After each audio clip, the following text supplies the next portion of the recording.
रावण कुंभकर्ण आदि की जन्म कथा। श्री शिव जी बोले, हे प्रिय, एक दिन बहुत से मुनियों के साथ अगस्त्य मुनि श्री राम का दर्शन करने आए।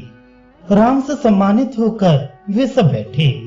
अन्य मुनि भी राम से पूजित होकर प्रसन्नता पूर्वक बैठ गए।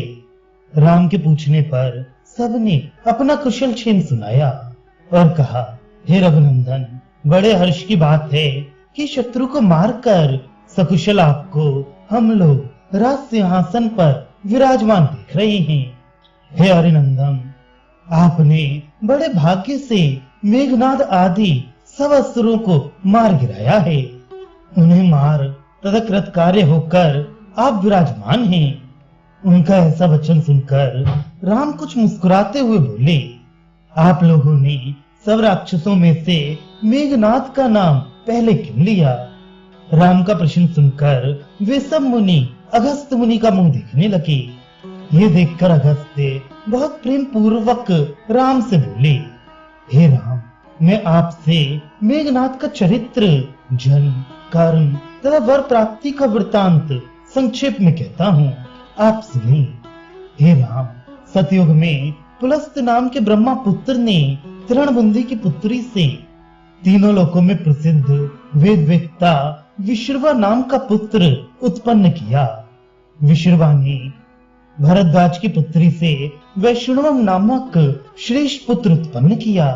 कुछ दिनों के बाद वैश्रवण की तपस्या से प्रसन्न होकर ब्रह्मा ने उसको उसका मनोवांछित पुष्पक विमान, अखंड घनी शक्ति तथा कुबेर की पदवी प्रदान की। एक दिन ब्रह्मा के दिए हुए उस सुंदर पुष्पक विमान पर सवार होकर धनाधिप कुबेर अपने पिता विश्रवा का दर्शन करने गए। वहां जाकर कुबेर ने पिता को नमस्कार करके कहा, हे पिताजी, ब्रह्मा ने मुझे निवास के लिए कोई स्थान नहीं दिया है, अतः आप विचार करके कोई मेरे रहने योग्य स्थान बताइए। विश्रवा ने कहा, विश्वकर्मा की बनाई हुई एक सुंदर और श्रेष्ठ लंका नाम की नगरी समुद्र के बीच में विद्यमान है। विष्णु के डर से दैत्य लोग उसे छोड़कर पाताल में चले गए हैं। तुम जाकर उसमें सुखपूर्वक निवास करो। तथा स्तु कहकर कुबेर पिता के कथनानुसार जाकर बहुत काल तक वहां रहे। पश्चात किसी समय सुमाली राक्षस ने अपनी पुत्री को साथ लेकर पृथ्वी पर भ्रमण करते समय पुष्प केतु को देखा। तब महात्मा सुमाली ने राक्षसों का हित सोचकर अपनी लड़की कैकसी से कहा कि तुम विश्रवा मुनि के पास जाकर मुनि के तेज प्रताप से सुंदर पुत्रों की प्राप्ति के लिए वर मांगो। वे पुत्र कुबेर के समान प्रतापी तथा हम लोगों के हितकारी होंगे। तदनुसार सायंकाल के समय मुनि के पास जाकर पांव के अंगूठे से धरती को कुरेदती हुई वह नीचा मुख करके खड़ी हो गई। मुनि ने उससे पूछा, तुम कौन हो?